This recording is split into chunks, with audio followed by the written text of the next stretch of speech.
What's up, guys? So in addition to my fitness and nutrition channel, I'm also, I live in the DC area, so I'm a big DC sports fan as well, and really into the Capitals, Nationals, and of course the Wizards. And so I wanted to quickly give my reaction to the Kevin Durant thing.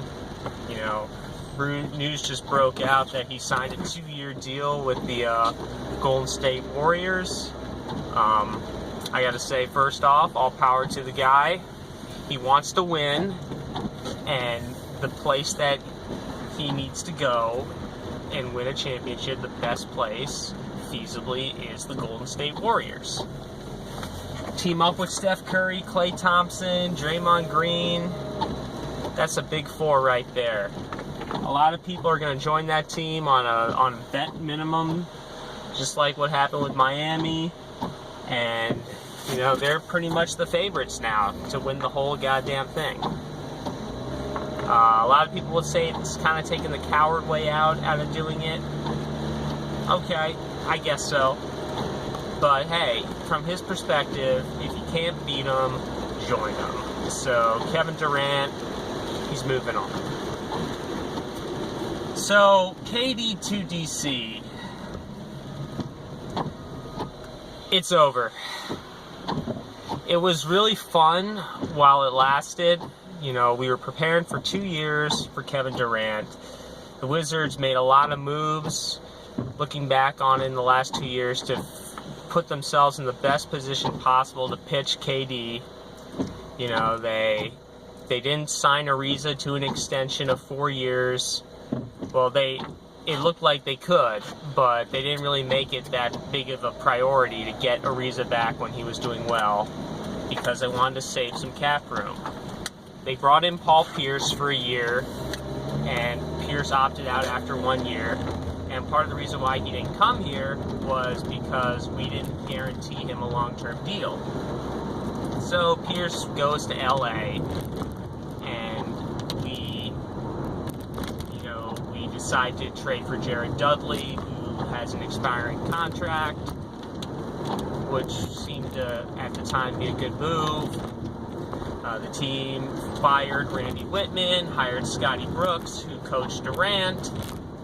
They hired Durant's former high school coach as one of our assistant coaches, Kelly Oubre. We drafted him because, not only because he's talented, but if you read between the lines, Kelly Oubre and Kevin Durant are really close. Oubre even went so far as to say that Durant is like an older brother to him. So the Wizards really made a huge pitch to get KD over here to DC. And to be honest, guys, we kind of did this to ourselves. I would have loved to have seen Kevin Durant playing for the Wizards. Don't get me wrong. It would have been unbelievable to see John Wall, Bradley Beal, Kevin Durant, Marcin Gortat, and Markieff Morris contending for in the NBA Finals. It would have been fantastic. Hats off. Unfortunately, the thing is, this is not like a LeBron James homecoming. You got two different players here. Kevin Durant and LeBron James are two different guys.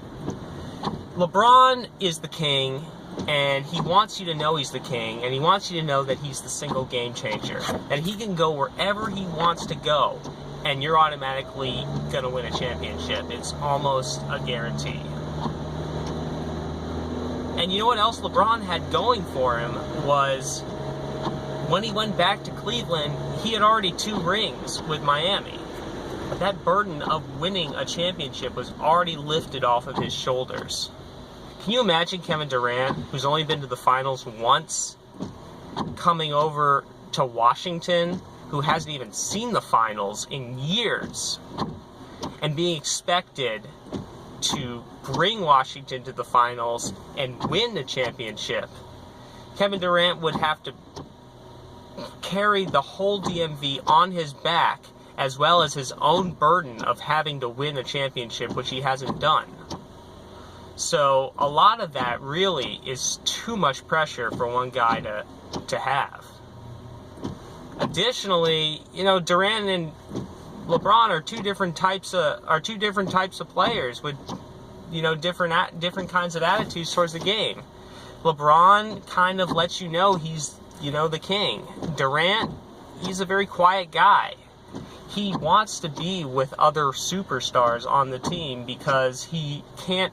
If he's the face of the franchise, then all eyes are directly on him. That's why it's so great for him to play with like a Russell Westbrook or a Steph Curry, because he's going to be one of the main faces of the team, but he's not going to be solely responsible for a team's downfall. I mean, you can look at OKC choking after being up 3-1. It wasn't just Durant's fault. A lot of it was Westbrook's. Because a lot of people consider OKC to be both of their teams, not a Durant team or a Westbrook team. They both share that responsibility. If he came to the Wizards, it's automatically his team.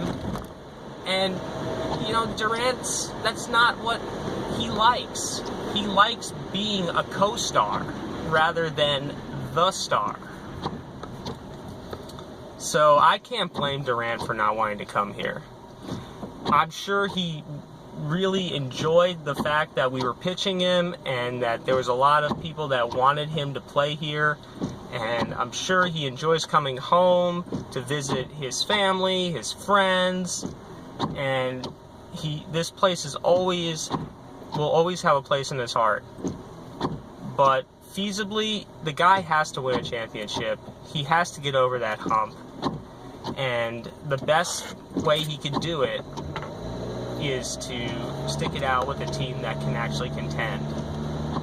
Whether it could have been OKC, which I think he could have contended with next year if he stayed, or the Golden State Warriors, which now are definitely going to be the favorites. It's whatever.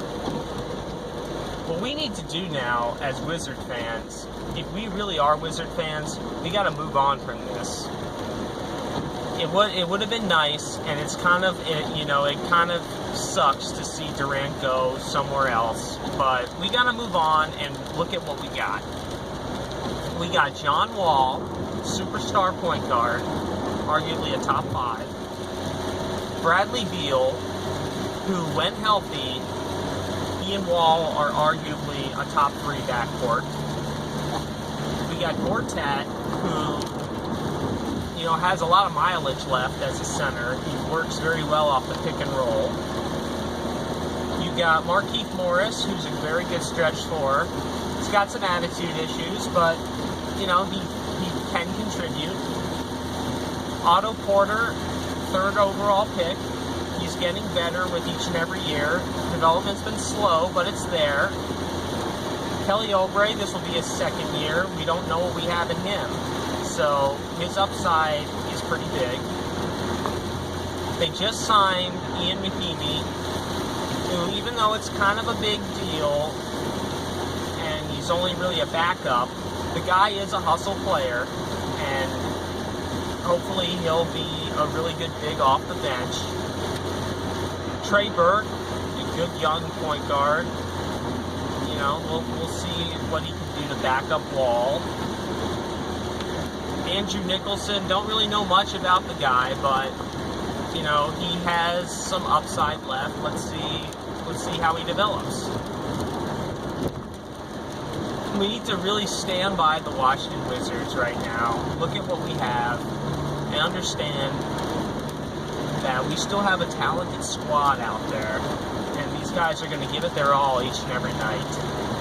And provided they stay healthy, and provided new leadership under Scotty Brooks, this team can actually make some noise in the playoffs. Yeah, they're not going to win the championship next year. We know that. They might they're probably not going to get a home advantage seed in the playoffs. At best, maybe they'll be the 7th seed, but who knows? I mean, you never can tell. You never know. What if Beal actually stays healthy for all year? We don't know. What if Scotty Brooks instills some sort of development in all these players and some sort of swagger? What if all of that takes place? I mean, anything can happen in an NBA season, and they still only have 8 players on the roster.